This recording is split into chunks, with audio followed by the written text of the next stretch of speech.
Good evening, everyone. I call the Planning Commission meeting to order. It's Monday, June 2nd, 6 o'clock. The roll call. Mike? Here. Bailey? Here. Steve? Here. Josh? Here. And Kate's not going to be here, and I haven't heard from Dave. So next item is approve the Planning Commission minutes from May 5th. Make the motion. Okay, we have a motion, a second to approve Planning Commissions from May 5th. All those in favor say aye. Aye. Opposed? Okay. Next item on the agenda is comprehensive plan update, chapter 4, housing. Matt? Thank you, Mayor. So to begin with, we're going to be covering, I'll turn it over to Josh. He'll finish up the section regarding housing and going over the policy objectives and things like that. And then we'll be getting into the economic development chapter, but I wanted to present to you the results from the survey that had those questions specifically, which would be chapter 5. So just a reminder, we had 179 people respond. So of those responses, about 47% came in as they were working in Minnesota, and 21% of the responses worked within the city of Prescott. About 15% feel that it is very important for more job opportunities to be created in the Prescott area. Another 68% believe it is either important or somewhat important, and then about 12% answer that it is not important to create more opportunities in this area. And then finally, about 36% believe that there is a need for more industry, while 34% disagreed, and another 31% were unsure. So rather than going each one slide by slide, we did have a number of questions about what type of opportunities in terms of shopping facilities and other economic development should we look at attracting in the next 10 years. So basically any opportunities that were asked that scored higher in the positive range, more people were thinking positive of them, we put them in the positive category, and then the two that were responses where more people answered negatively, we put those in the negative category. So won't go through the full list, but basically the top of 5 here, pharmacies, 88% people felt that was an industry that needed expansion in the community. Medical facilities, 78%. Entertainment, social establishments, 66%. Restaurants, 61%. And then clothing and shoe stores, 61%. The two areas that were negative were banks at 63%. People felt we did not need to focus on attracting more banks. And then auto service dealerships at 35%. That one was relatively close in terms of either unsure or negative positive. Finally then, for additional comments, we had 44 people respond to this section, 135 people skipped it. They felt, of the 44 people that did respond, they felt recreational amenities like a swimming pool, splash pad, recreation center, and safe areas for youth activities was important. Riverfront enhancements such as amphitheater, walking paths, and better integration of free park into city planning. Local retail needs were emphasized, specifically clothing and shoe stores for all ages and unique or specialty shops. Interest in small entertainment options like bowling alley or a theater, and food venues such as sit-down restaurants or breweries. More coordinated planning to avoid unsightly or unnecessary sprawl, particularly downtown. Need for basic services like medical care, transportation access, and pharmacies availability, specifically highlighting the needs for seniors and individuals with disabilities. And then finally, respondents were very vocal that they do not want to see more storage units, dollar stores, or gas stations, and limited chain or big box development like a Walmart or other such development within the community. So with there, I'll pause, turn it over to Commission if they have questions or comments about the survey results for economic development. None for me. Okay. Then I'll turn it over to Josh to go into review chapter 4.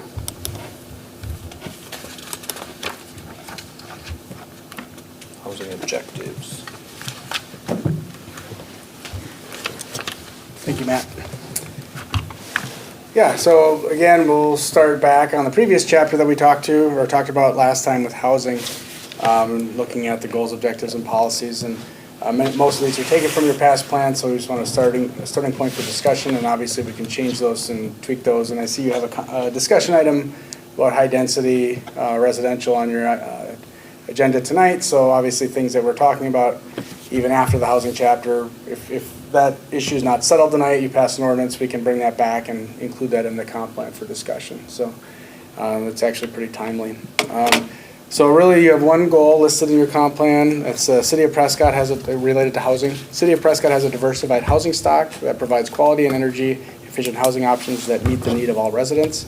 The objectives would be identify the housing needs of the community, increase the variety of housing options available to residents, decrease the amount of energy and water used in residential dwelling units, and provide information to residents to learn how to reduce water and energy use in their homes.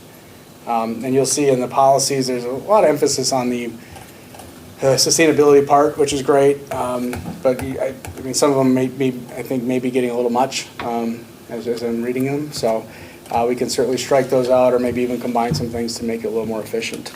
So policy, and again, this is housing.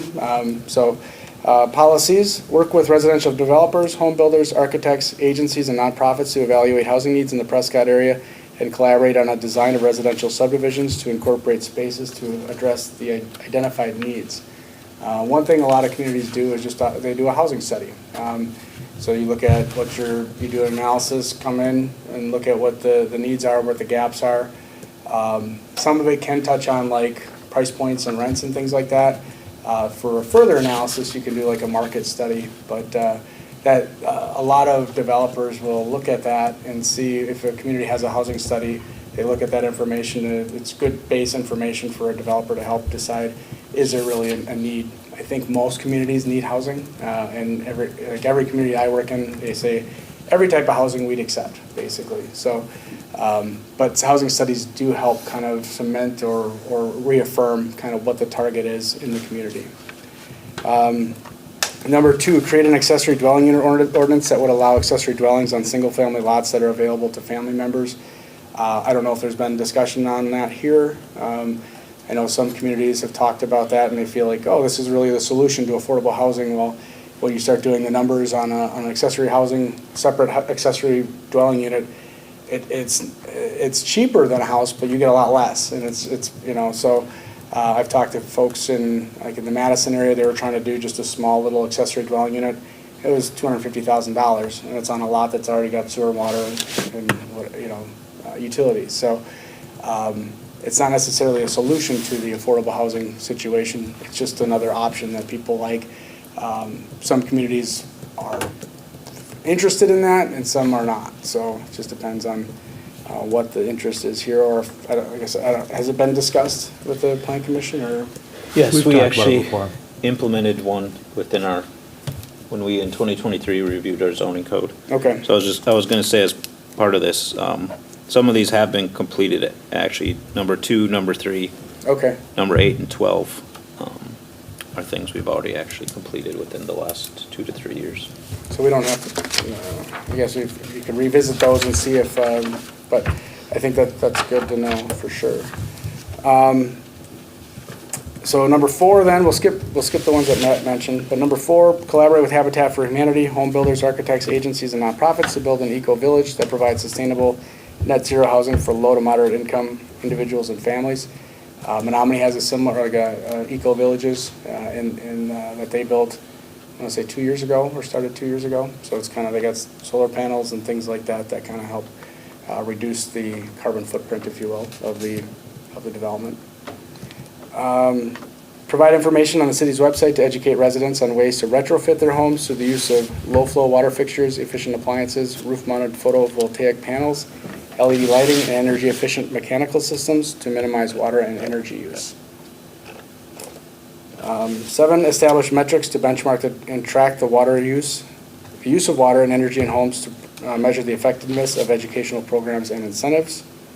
We'll skip 8 and go to number 9, support and encourage universal home design in new residential developments to accommodate people of all ages and abilities. Number 10, support the development of elderly and retirement housing options that provide residents with access to services and public spaces such as libraries or parks. Number 11, encourage residents to utilize programs that focus on energy, through Focus on Energy and other agencies that provide assistance and rebates or improving the energy efficiency of their home. 13, utilize regional and statewide resources and entities such as the Western Wisconsin Housing Partnership Toolkit, WIDA, Momentum West, Mississippi River Regional Plan Commission. And last, coordinate and communicate with regional, state, and national organizations such as Pierce County, Mississippi River Regional Plan Commission, WIDA, Momentum West, WestCap, Habitat for Humanity, HUD, USDA, et cetera, to understand available programs and resources and utilize them when available. So, I see your face, Bailey. I got a lot of questions, but, yeah, did you have anything else that you wanted to run through on this chapter at least? So just, really feedback, comments, questions, things we want to get rid of, change.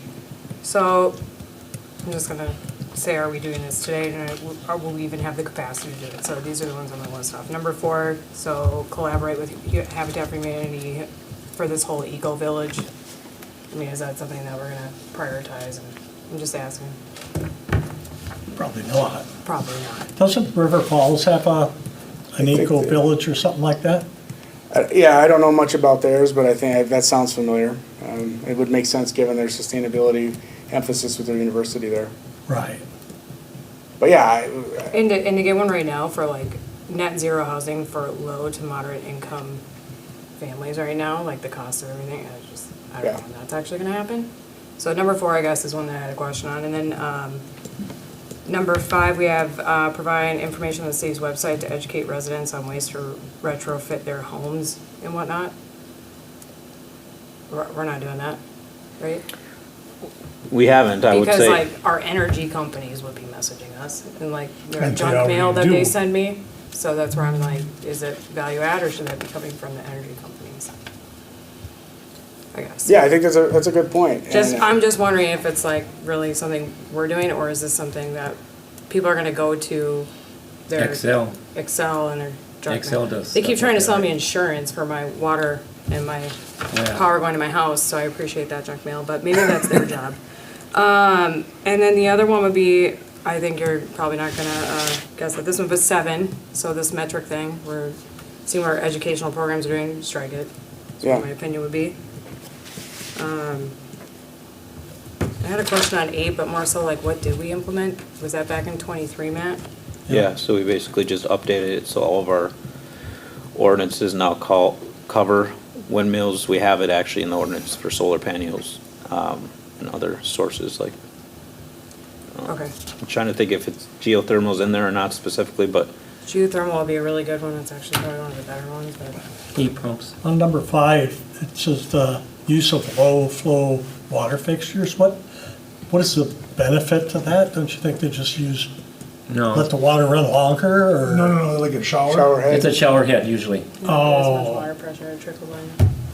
Wow. Yeah, if you're trying to fill a pot, you're just gonna leave it out longer. Oh, yeah, but it's showers where it's supposed to help.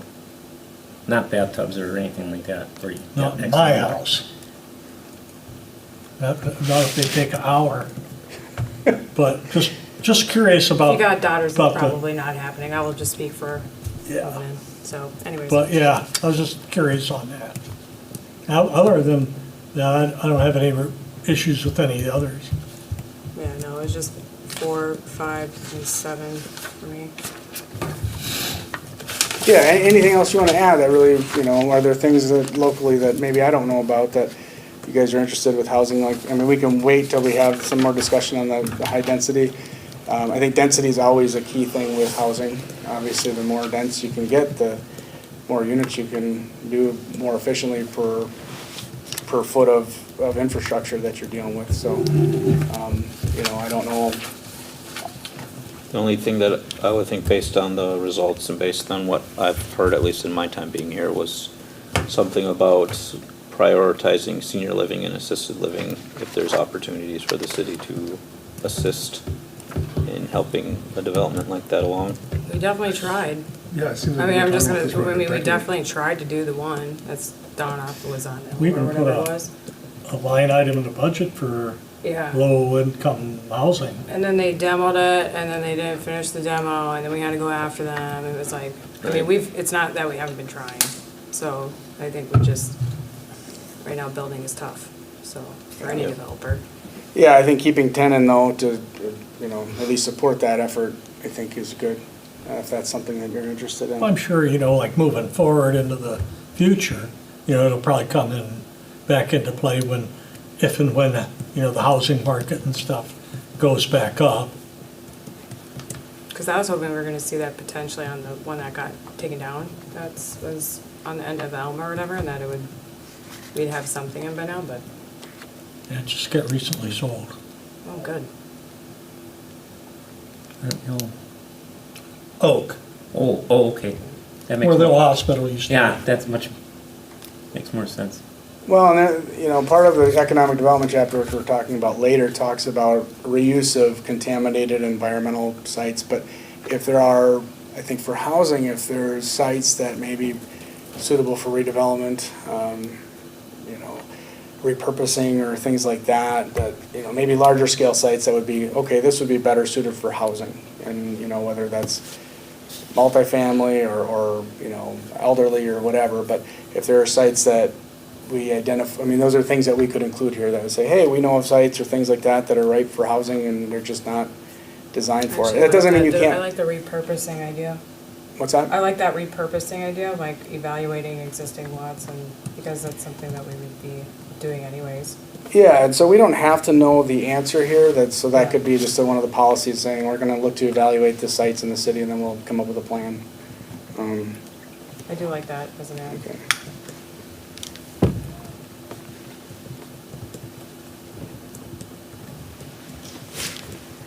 Anything else on these? Okay. Move on to economic development. So I knew, pretty sure Matt was gonna steal my thunder, so I don't have to go over the survey stuff. But when we talked last time, we thought, okay, let's put the survey in the appendix.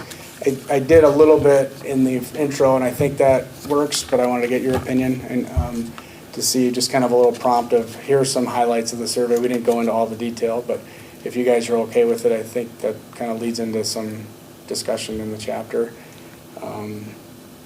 Any concerns with how I did that, or? No, looks good. All right. So just some things about the community. The economic base that we've identified, and again, we're here to talk about it, and we certainly can modify it, but, tourism is a big component. There's some primary commercial areas, the downtown and Highway 10. You get the 4 industrial parks that are have been established, and room for future development. And then agriculture, which is, primary use surrounding the city. So those are really the four identified components of the economic base. I don't know if you think of anything else that we want to include in here. We will be surrounded, I think the closing of the one Cooley River Trail, so we'll now be surrounded by agriculture and parks areas, like natural areas, I guess. It'll be butting up to our city line. That'd be the only thing that's underneath 5.2, and I think it's towards like the second to last paragraph. But that's it. So what about the Cooley Trail? So they closed on it, and so now that they're gonna start working on it. Oh, some of the ones beyond the city limits? Mhm. Oh, okay. And that goes really well with obviously what's going on in McGee Park and, Yeah. long-term plans, so it's exciting to see. And that also, it's both recreation, but tourism, that's gonna be a huge draw. Huge.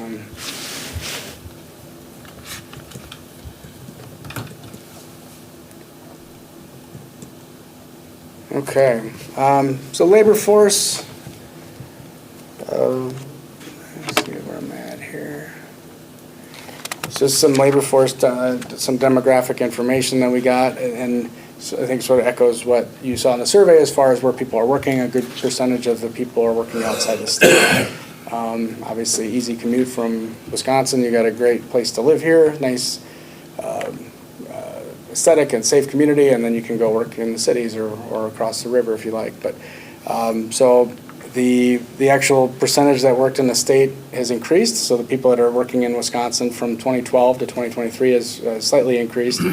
I would guess some of that might be with telecommuting and remote work opportunities versus having to commute and drive to your job. And so that was interesting. And then looking at the different types of occupations, the management, professional, and related occupations were the highest, and the production and transportation were second highest, and they're very similar from 2012 to 2023. The breakdowns were pretty similar. So that didn't change a lot. What did change was the industries. Probably manufacturing was on top in 2020 or 2012, and it dipped down.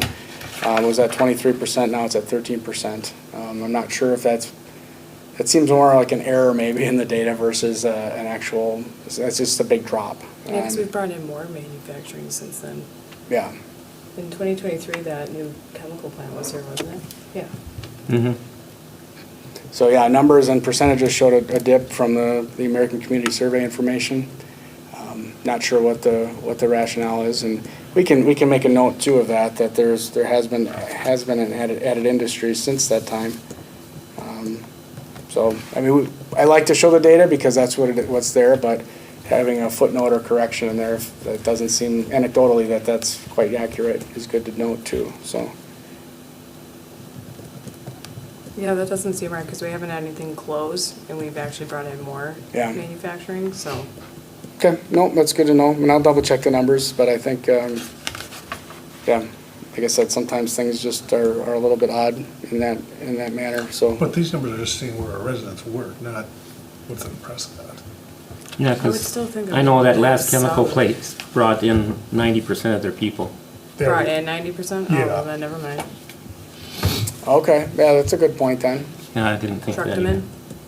Yeah, Yeah, they came out of Newport, I think it was. SV Labs. Almost everybody came over. Jeez. Even Bell saw, most of the people came from River Falls with that too. So you're saying the workers are not living in the city, they're coming from somewhere else? They followed their plant along with them, Or they moved here? yeah. Oh, Well, No. no, I'm saying their plant moved to Prescott, so they work in Prescott. oh, yeah, yep. But they're not taking the survey here, they're taking the Correct. survey where they live, so. So either way, I think we can still note that and kind of, I mean, I don't have to justify anything, but explain that, so good points.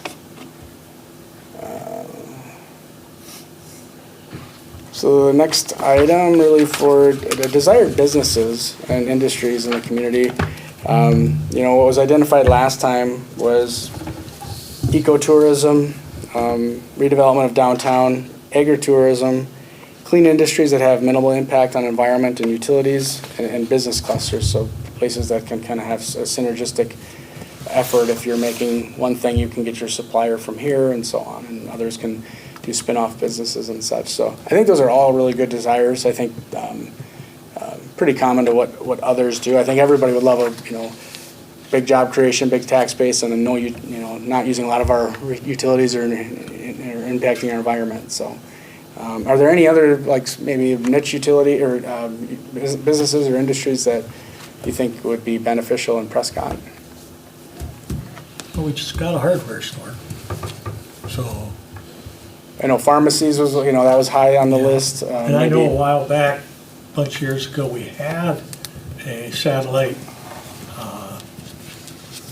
clinic. Alina had a clinic. Oh, yeah. For whatever reason, they closed that down. Or I never heard why, but What I heard was because the doctor or two that came over, people wanted to go see the doctor they have been seeing, and they were in Hastings or wherever. Sure. So they didn't want to switch. That was the main reason that didn't go over. I mean, it's still a worthwhile business or industry to have, or, sector to have in the community, because I think that, most people, you want to be close to healthcare of some kind, I would think. Oh, yeah. So it may not be the easiest thing to attract, but it's worthwhile to say, hey, we'd like it to see it, Yeah. if that's of interest. looked good in our new industrial park. There you go. Like a medical Yeah, services. so when they get hurt, they can get quick access. So I guess, River Falls, Hastings, that's where people are gonna go doctor? Yes, Yeah, or okay. the cities. Cities. The city, sure. Anything Woodbury. especially. But I think of like somebody that's having a baby or something that needs to get somewhere. Huh? Cities, Yeah, still the cities, okay. yeah. We did Hastings one. All right, no, I'm learning.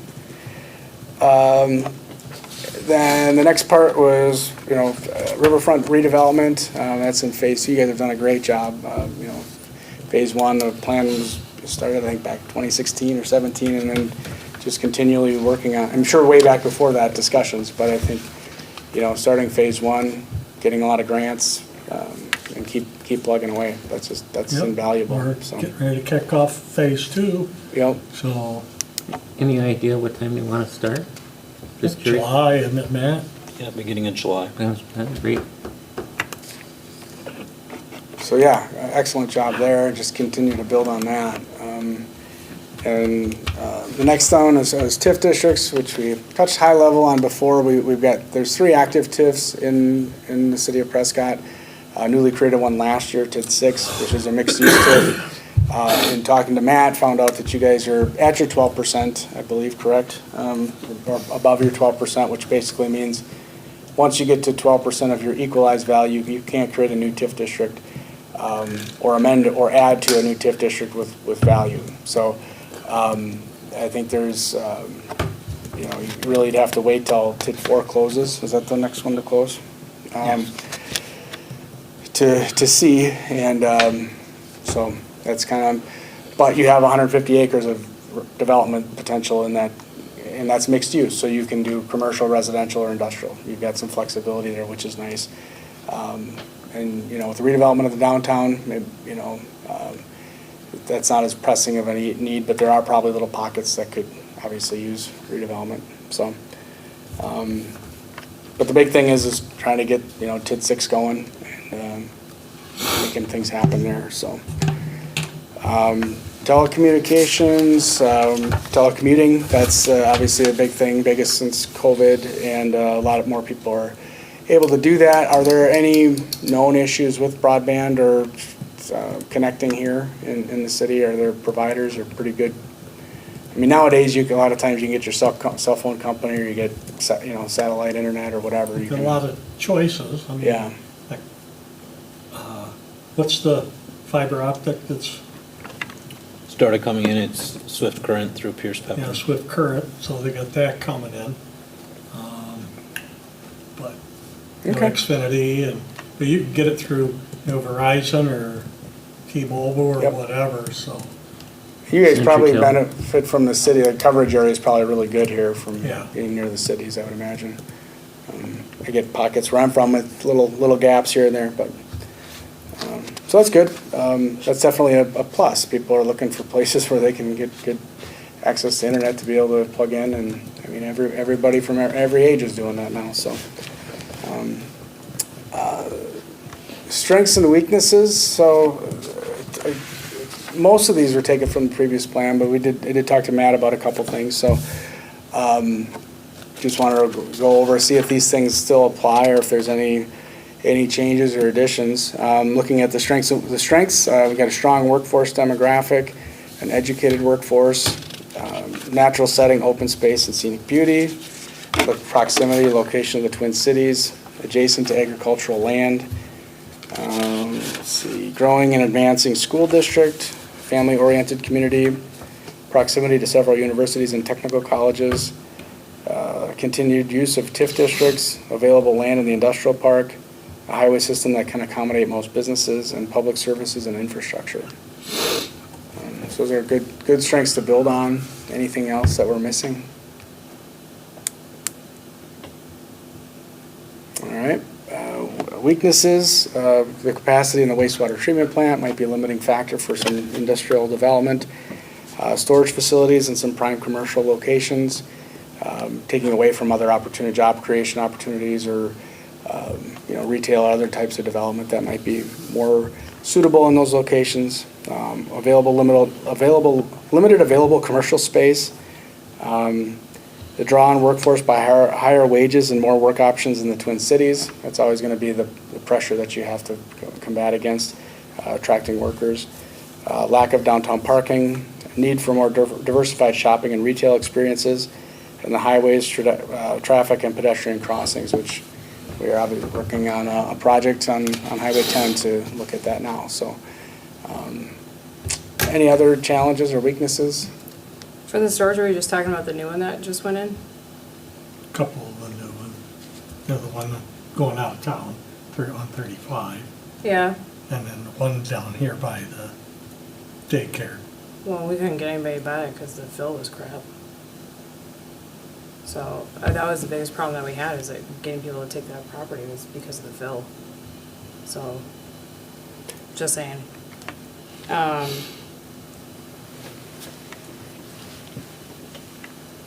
We have sidewalks right now, but there's a lot of sidewalks to nowhere, so like our walking Gaps, yeah. stuff, that's the only Oh, other that's thing good. I'm thinking of.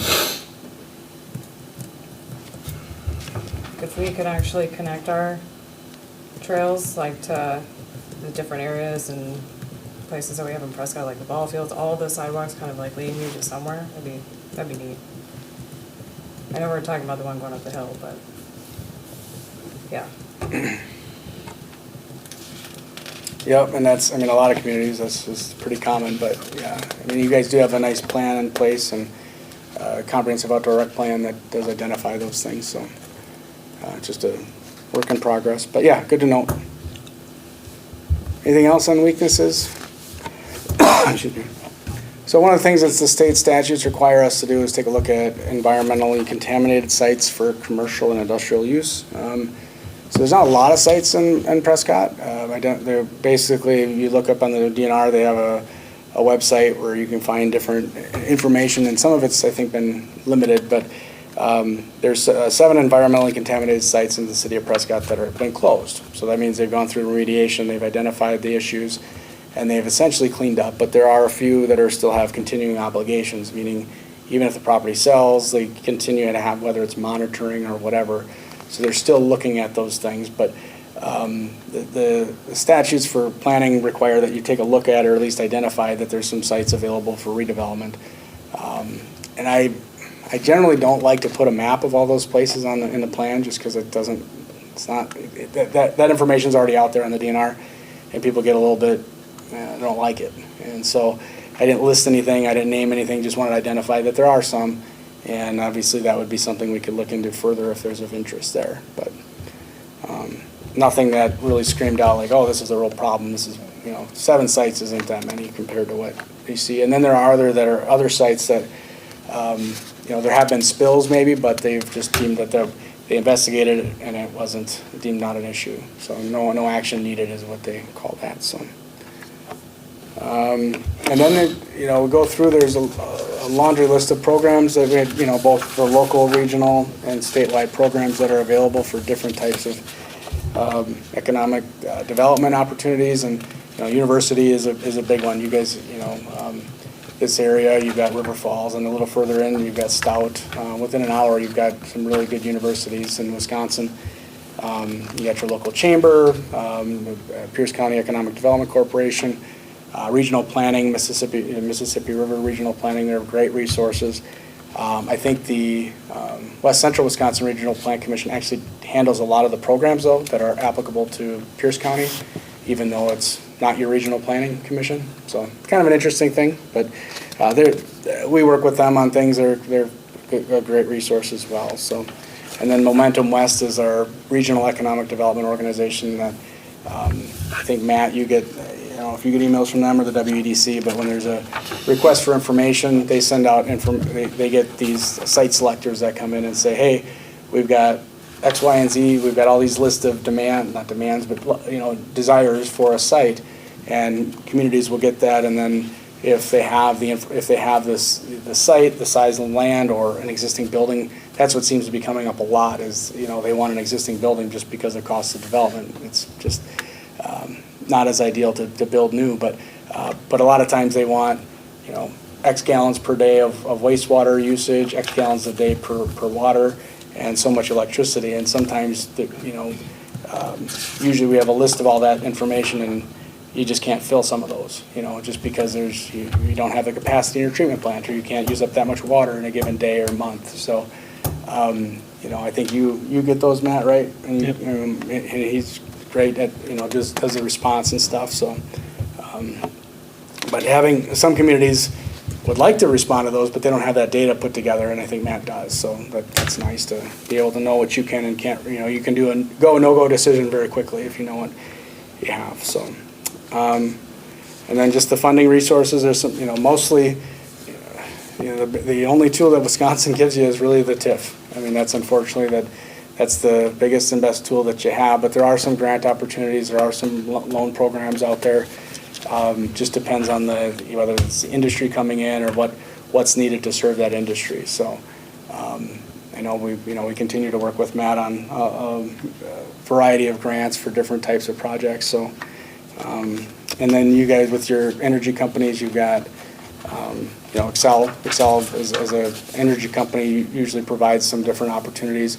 They do their is it gold shovel or their certified, it's not certified site, but it's a, what is it called? Excel, it's just site certified program. Yeah, so it's slightly different. It's like a Wisconsin Economic Development Corp has a certified site program that is a little bit more robust program, but it costs a lot to get in, get that on the certified site program. But the Excel has their own that does pretty good. I mean, you're doing a lot of due diligence and information on that, so they're a great resource for that. And then of course you have your other utility and gas company. Anything else on the economic development front that locally that we may have missed, or things that you want to see?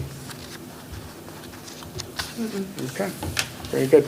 Well, next time we'll continue on with the goals, objectives, and policies of this chapter. And I can't think of what chapter we have next, but it'll be fun.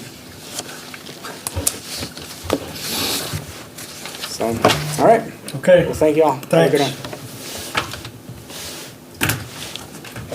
okay, the next item on the agenda is discussion on R3 high-density residential maximum building height. Matt? Yes.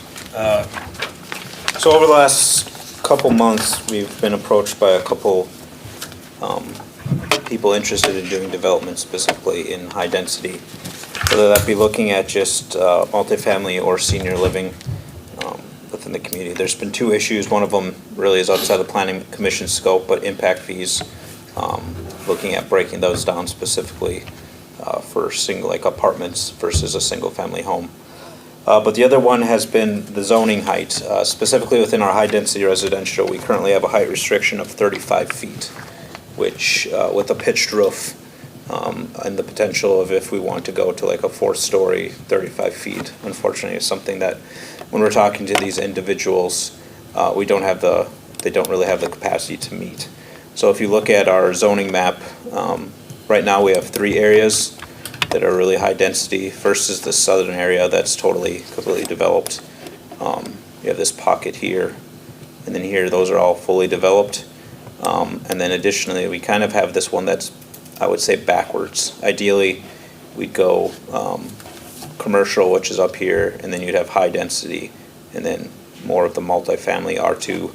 But unfortunately, we go from commercial R2 and then high density. And I'm sure it was just probably back when we adopted this density was already there, so we made the zoning fit with what was there. But the area that we're more so discussing is in this area. There's a piece of property over here that's about 3.5 acres that's available. So specifically looking at that topic. So basically wanted to discuss with the Plan Commission thoughts on if we either change it to a higher foot requirement, or if we, some of the communities don't actually have height in terms of feet, they have height in terms of stories. So if you say a 3-story or 4-story building, that still allows you for a pitch of a roof, and you don't have to get into like the height of it and more so as how much stories is in it. So any change would have to go through the public hearing process, where we'd have to make a notification to these people that are zoned of the change. but I guess before we did any of that, wanted to gauge Plan Commission's thoughts and interest in making that, or reviewing that change. So I'll turn it over to you for thoughts and comments. So the two little boxes you're pointing at over on 35 going north, if you go to the left of there, Here? is there high density already there? What's there right now? Yes, There's this is, apartment Which buildings. ones are those ones? Those the, That's by, I don't wanna say, to the oh, west of Jake's. yep. I know which ones those are. Well, there's a couple of apartment buildings. Yeah, I know which Yeah. ones they are now. There's a few houses on How those blocks many- too, but Yeah. Yeah. People is considered high density. Our code right now is anything over 3 units. Oh, 3 units, okay. I'm just So it's wondering, more per building. Yeah. I'm just wondering if 45 makes sense for all the areas that we're looking at. So the one that's like tucked back into the neighborhoods, this one, Yeah, down here. it makes sense to have something that's that big down there, I guess. With just how much, it's just kind of like randomly in there. Yeah. And tall. So that's the only thing that's kind of like throwing me off a little bit. The one that you're pointing to now where they're interested potentially by the ball fields, wherever Yeah. it is. Sure. I mean, Yeah, I mean, you I don't have an can't, issue there, but some of these other ones, I'm kind of like, it'd be kind of weird if we stuck a, but you can't, one day be talking about how we need senior housing and then the next day say, I don't want them to build it, which well, I wanted to build essentially, it, but but, to be affordable, you have to build up. yeah. Not out. Can the fire department deal That's with just something gonna in ask Forest? that. Yeah. In the Forest, because I know the condos down by the river, I've been told before that they couldn't reach the top floor if they care, they have to drag hoses up the side if they had to. Yeah, the fire department, I mean, so the riverfront condos that are already down there would require us to get mutual aid from a ladder truck. Right. Most likely, this would be similar, although these buildings are gonna be fully sprinkled. Anything that is that type of height? a big hangup with that The one was condos the are- access via road. That was Yeah. the problem with Yeah, they had no the access slip-in to that by property. the riverside. That's right. Yeah. So basically, the only way they could access the property was off of Orange Street, so we were Right. requiring a fire lane be put in there and then to replace the parking that would have been removed.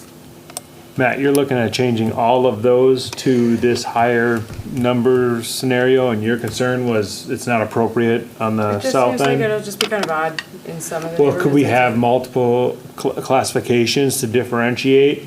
Keep those the way they are, since they are neighborhoods, and have another, R rating. another R rating to tailor what we're trying to have the outcome be? Is that a thing? So you're saying like develop like an R5 system and change these to that That's right. new zoning code? I mean, that would help keep That's the an other option. ones in check with the terms they're in there on, and then encourage growth where we want it, the way we want it. Yeah, I guess I think it's a good idea. any input on that, Josh? Have you seen that, anybody? Yeah, I mean, you can always create a new district and you can have whatever differentiator you want, whether it's a setback or a height or usage. Another option I've seen in communities, they do a conditional use for a height exception. So that gives you, I think you guys probably do a site plan review anyways, but if you do a conditional use permit, versus a variance, it's, you have, the neighbors are notified and you still go through your public hearing process but then you're every single one, you're going through that. So it'd be good to find a location where you want to see that, and then maybe the one, if there's an area where you think a little uncomfortable with the 45 feet, maybe you do leave that into a R4 and then you create a new district. You have to get closer to the mic next time, Josh. Sorry. Is they yelling at me? I threw him under the bus and asked him to comment. That's okay. I got the look. I don't want that on camera. Yeah, that would be my only concern with the conditional use permit is one that, two things, I guess, in the state of Wisconsin, you can't turn down a conditional use permit as long as you're meeting the requirements and the conditions that are set forth. And then I also think it somewhat creates a false sense for public hearing, because every time if we have a public hearing, we're asking the public to come out and comment, and it gives a false sense of they actually have somewhat of a say in it. But if the conditions are being met, there's nothing they can say that would, so it kind of creates a, well, you're asking for my feedback, but then you're telling me it doesn't really matter. That's why I Yeah, think that seems Steve's ridiculous. idea of making a separate area, it's a better idea. We don't have to have, Because that spot down by the ball field is perfect spot. Where? On Dexter Street. This one, right? Right here. Oh, those, yeah. Or When you you're said saying ball for the field, I tall thought you meant one? Yeah, like it's the a- fire hall. it's a First National. Yeah, ball fields. First National. Yeah, because it's all open there, it's, goes to the woods and everything else, it's all by itself. School's just up, There's Up the sidewalks hill to there. it already, and That's where like these ones, where we got a lot of big trees already down that area to try and stick 45s in. I think, you know, create But I a like new that one, though. R5, that, I think it's a good idea. I feel like that'd be a quick fix or an easy fix. and would want it to keep on moving that way eventually anyway. Just make that the area for it. I do like the idea of just saying, hey, 4 stories instead of 45 feet too. Yeah. It's just easier. Yeah, because it depends on the pitch of the roof and Well, all kinds of whatever. other things. If they have to bring it down just a little bit to make it, or just make it 4 stories. For Yeah. the stories. Yeah. And that one would accommodate a lot of parking there too. Yeah. Plus builders get encouraged to make This short one, I was just ceilings and kind of stuff. paying for it. It's like, don't hinder them Keep the that ball way. field out of it. Yep.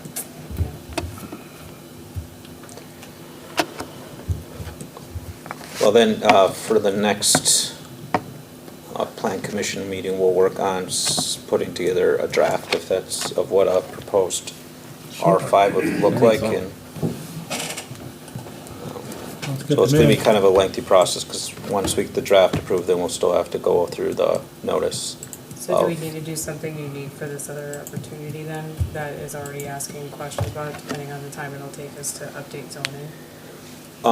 I'll let them know of what the plan is, and then see what they say. If they're, I don't know how fast, We're trying to move. yeah, they're trying to move. Okay. Well, how long would it take us? 2 meetings, 3 meetings before We're we gonna go through be some- good? Probably be, if the quickest would be end of August. Okay.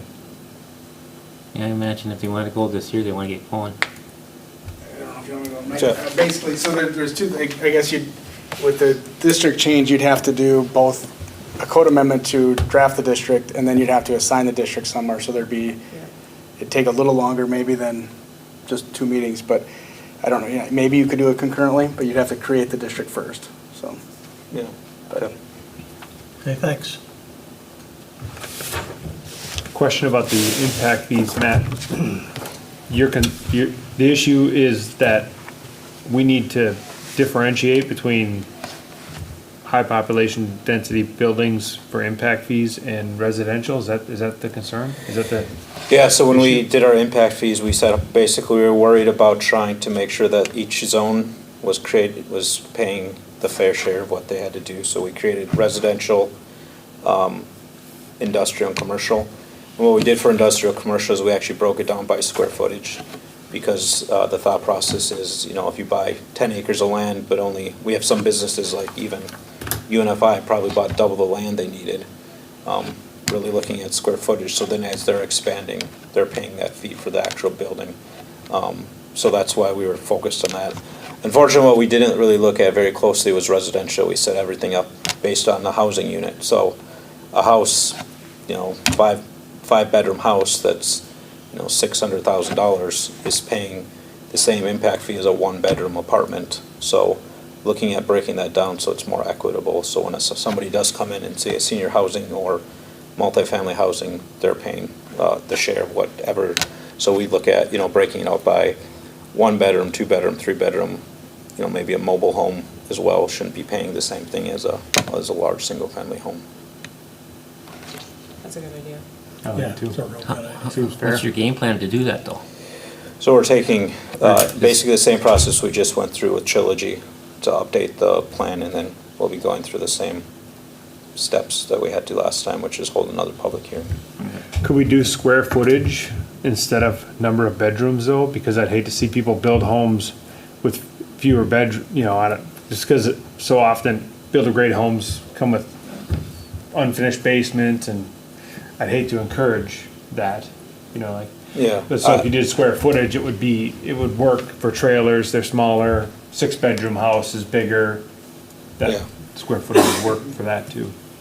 Yeah, I'd have to look into that. I'm not sure, when I was looking at, I didn't see any that broke out residential by square footage, but I can talk to them and see if that's something that we I can feel like do. that'd make more sense, because then you're not like encouraging people to unfinish sections of their home to finish later, just to get through the hurdles of building and all that, but I don't know. But just to be clear, the unfinished sections would still count towards the square footage of what they have to Well, you had do. mentioned like 3-bedroom versus 6-bedroom, it's like, Yeah. well, Oh, I see what you're saying. pretty big house, and Yeah. call it what you want, when you're Yeah. building it. Well, what's the difference, the definition of bedroom? Well, I mean, Well, Yeah. bedroom would have to be a Closet. legal one with a just closet and make a more sense window. for square footage. It's accessible, right? Yeah, it needs a window that you can get outside Right. and has a closet. Egress. Yeah, just any way to get out. But like you're saying, also they say, hey, if those 3 rooms, I'll put closets after they Yeah. take a look at Yeah. the house. They're dens. Right. I don't know.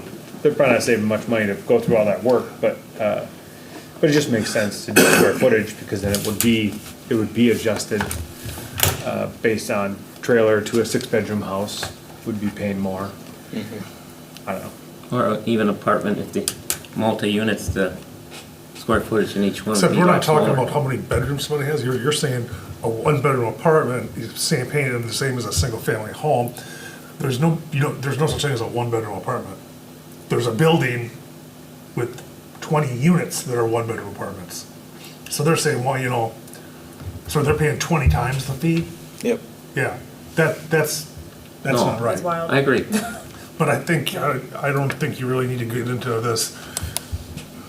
The whole, I bet I got 1 more bedroom than you, and so I should pay an extra $100. I mean, the single family fee should probably just be the single family fee. And then Have apartment by bedroom. have apartment by unit or something. Could those be 2 different characterizations? So Because there's- apartment buildings are kind of commercial, aren't they? They kind of are. They're not like a residential home. The ones I saw have a commercial, industrial, and then they have a separate multifamily and then a separate single family. So the There you go. multifamily is designated separately. Yeah, that's how you could fix that. Yep. Yeah, that works. You So don't want to have bed, 500 so different bedroom, we're gonna do classifications. bedroom, right? For multifamily, yeah. You also want to make sure you're, it's fair. No, yeah. Yeah.